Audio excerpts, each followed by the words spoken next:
তো ইয়াত আমি बर' হিসাবে চিন্তা কৰিব লগা কথাটো এইটোৱে গোটেইখিনি বস্তুৱে আসাম গভर्नमेन्टआव हातত যদি যায় তেন্তে আমি बर' হিসাবে ফিউচাৰত ভৱিষ্যতত যাই থকাটো বহুত কঠিন হৈ যাব, বহুত ডাঙৰ ইস্যু। সেইবিলাক কোনো মিষ্টেক বা এনেকুৱা প্ৰকাশ কৰিব নালাগে।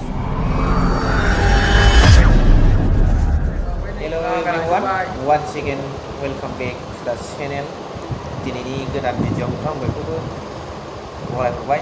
स' दिनै क'क्राझार टाउननि मोनसे रेस्टुरेन्टाव दं, बाटामारि खामानियाव फैदों। दा बे रेस्टुरेन्टनि डेक'रेसनखौ नोंथांमोना नायनो हागोन, फैयोबा जाफैनो हागोन आरो नोंथांमोना। नैबे मोनसे खोथाखौ आङो बुंनो सानबाय थादों, बुङाबाबो जाया, बुंनांगौबो खोथा दङ। नैबे जे सेक्रेटारियेटनिफ्राय बिटिआर सेक्रेटारियेटनिफ्राय बा बिटिआर गभर्नमेन्टनिफ्राय आं जेबो बिरोधि खोथा बुंनो नाराखै। जाबोनाय जाथायफोरखौ लानानै फंनैसो खोथाखौ आङो बेस खालामनानै बुंनांगोन। जे जेब्ला मोनसे नटिस ओंखारो, साख्रिनियानो होन, फरायसानियानो होन, माबा मोनसे खामानियानो होन, दा बे खेत्रआवहाय जेब्ला बै नटिसआ पाब्लिकफोरनि थाखाय खहा गोनां जानो नागिरो बा हाल्ला बयबो बिनि सायाव ससियेल मिडियायाव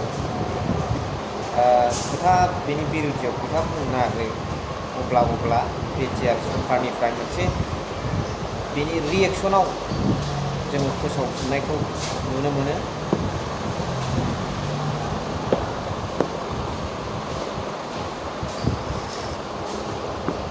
जे बिथांमोना फोसावो जाहैबाय, बेयो भुल जादों, प्रिन्टिं मिस्टेक जादों, प्रिन्टिं मिस्टेकनि खारनावबो बिदि जादों होननानै फोसावो। दा साननांगौ बाथ्राया बे, उदाहरन हिसाबै थांनाय माखासे समफ्राव भेटेनारि डिपार्टमेन्टआव 78टा पस्ट ओंखारदोंमोन। बेवहायथ' नोङो नटिसावनो रोखा रोखा लिरनाय दंखायो। बे रिक्रुइटमेन्टखौ आसाम स्टेटनि थिखानाय नेम लोगोसे आसाम स्टेटनि रिजार्भेसन पलिसिनि गेजेरजोंसो होनाय जागोन होननानै। दा बेखौ होखांबाय, ओंखारखांबाय, बिनि सायाव सोरबा खोथा बुंखांबाय।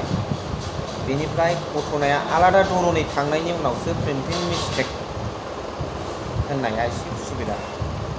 बेल' नङा, सिगाङावबो नोंथांमोनहा खेल दंखायो, जाखांखाबाय बेबादि। दा बोरै एथ' गिदिर बुस्थुखौ बोरै मिस्टेक खालामनो हायो, आरो बेफोरबादि बोरै आसाम स्टेटनो गासिखौबो जोङो हरनो हायो। दा फिउचार जेनेरेसना बेखौ सिन्था खालामनांगौ दं होननानै आं सानो आरो फोथायो। दैदेनगिरिफ्रा जोंखौ फिउचार जेनेरेसनफोरखौ थि लामाजों लांनो रोङाबा जोंनि गेजेराव दंस जानो बारा गोबाव गैला। बेखायनो जोङो सांग्रां जानांगौ, पाब्लिकआबो कनसियास जानांगौ, फिउचार जेनेरेसन इयुथ्सफ्राबो सांग्रां जानांगौ, दैदेनगिरिफ्राबो सांग्रां जानांगौ। आं बेखौनो बुङो नोंथांमोननि सिगाङाव। जुवा होमवेयर भेटेनारि डिपार्टमेन्टত 78 পষ্ট ৰিক্ৰুইটমেণ্ট ওলাইছে, আৰু ইয়াত ক্লিয়াৰভাৱে লিখা আছে আসাম গভৰ্নমেণ্টত যিখিনি নিয়ম আছে আৰু আসাম স্টেটত যিখিনি ৰিজাৰ্ভেশ্যন পলিচি আছে, সেইটোৰ দ্বাৰা এই ৰিক্ৰুইটমেণ্টটো সম্পূৰ্ণ কৰা হ'ব, এনেকুৱা স্পষ্টভাৱে লিখা আছে।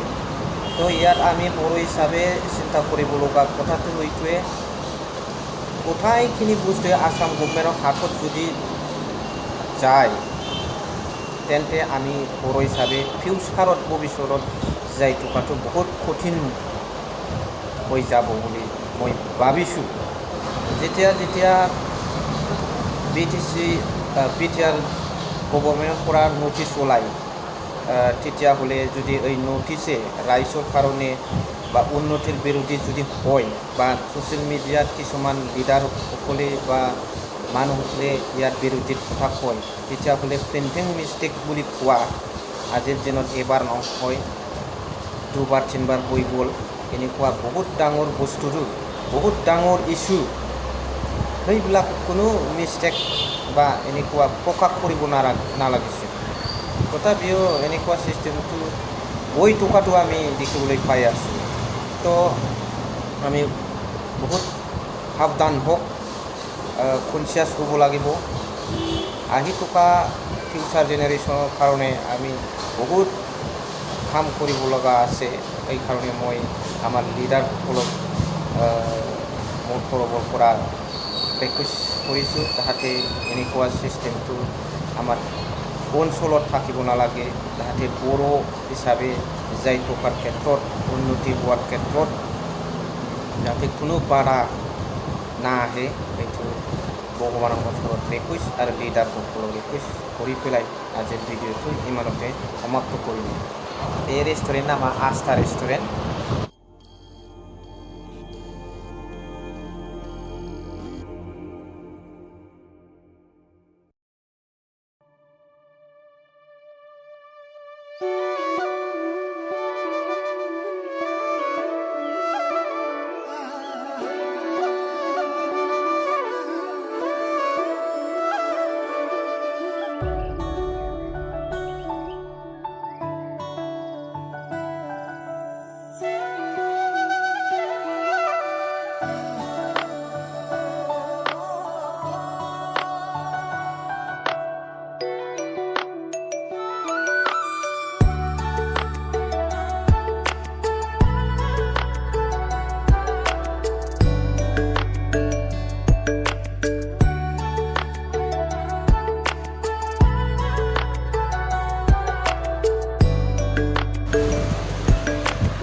बाबु गोथाव दे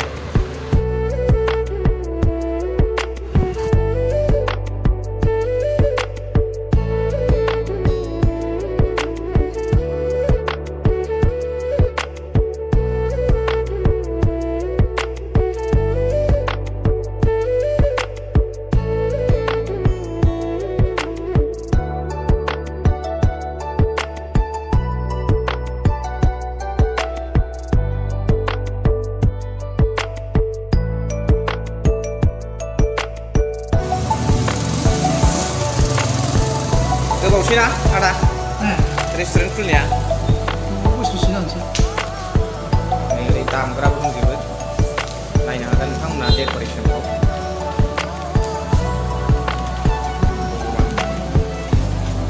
You can see the decoration of this restaurant. Thank you very much for watching. Love you all.